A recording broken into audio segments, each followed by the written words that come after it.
Hey piano people, in this video, we're gonna talk about the only hand coordination exercise for piano that you will ever need. So the only hand coordination exercise for piano that you will ever need is major and minor 5-finger patterns. And I'm gonna talk about why. I'm gonna show you the exercise, and I'm gonna give you 3 different options for 3 different levels of how to practice this exercise and how to incorporate it into your practice. And then at the end of this video, I am gonna actually show you every single major and minor 5-finger pattern so that you have a reference, so that as you're practicing this exercise, you can come back to the video and look at the different key that you wanna start on and see exactly how to play it so that you are positive that you're not making any errors. Now, before we dive in, I wanna thank makingmusicfun.net for sponsoring this video. I use their resources all the time, and I have been for many, many years. And so I'm really excited to show you how you can save with the Making Music Fun Print Big Savings Bundle. MF Print is the largest and most affordable bundle you can get, giving you unlimited access to hundreds of sheet music titles, graded method books, all of which are really great for sight reading, and there's a ton of music worksheets as well. I use these in my teaching constantly. MakingMusicFun.net is great for beginner through intermediate levels, and if you want to learn more about MMF Print, you can check it out. There's a link in the description below. So the way that this hand coordination exercise is going to work is that we are going to play the major 5-finger pattern going up, and we're also going to play it going back down.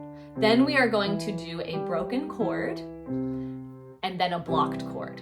And that is the entire pattern on one set of keys. All right, so for level 1, which I would consider about a beginner level, we're gonna just focus on one key. And we're really going to keep the things about alignment and hand position in the forefront of our mind, because that is our focus, getting the fingers to stay glued to the keys, making sure that no tension is creeping in, and ultimately being able to play. At level 1, we can start with a C major 5-finger pattern, which is just C, D, E, F, G. We can maybe start hands alone, so the right hand by itself, and then the left hand by itself, and then work towards being able to play it hands together. You can go as slow as you need to go. It doesn't need to be fast, especially in these beginning stages. It's more important that you're being accurate and that you're laying that solid foundation. Speed will come as a byproduct of your focused, proper practice. For your practice, you can do this for 3 to 5 minutes each day. And after a couple of weeks, if you're at level 1 and this is totally new to you, you're gonna start to see improvement.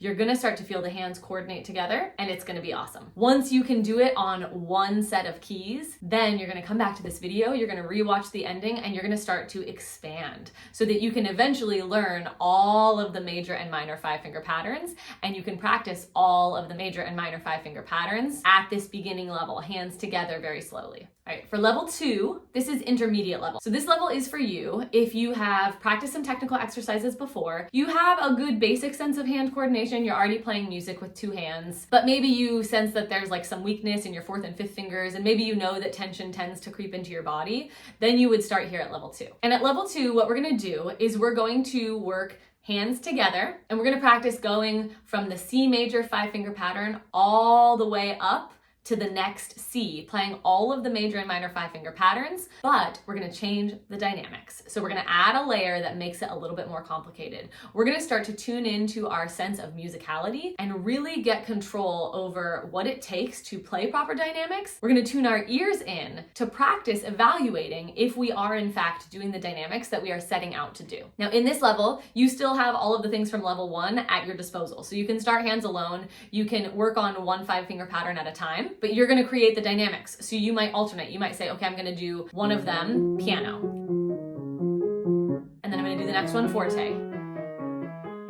Or you might say within one exercise, I'm gonna start piano and I'm gonna make a crescendo and then I'm gonna come back down to piano. Or I'm gonna start loud and then I'm gonna make a decrescendo and then I'm gonna come back and do another crescendo. It can be anything that you want, but I want you to come up with a plan for the dynamics, and then I want you to practice all of the major and minor 5-finger patterns until you have succeeded with your plan, your dynamics are even, and they sound as good as you want them to. And if you need more help with dynamics or with the concept of playing with dynamics, I have a whole video on it and I'll link it in the description below, and you can watch that one before you start to practice level 2. All right, level 3 is pretty advanced. You're gonna start at level 3 if you're playing some pretty advanced repertoire, and if you have a good sense of technical exercises, maybe you've already been practicing some technical exercises, maybe you can already do your scales and arpeggios and things like that, but you're wanting to tune in even more and increase your capacity for good piano technique.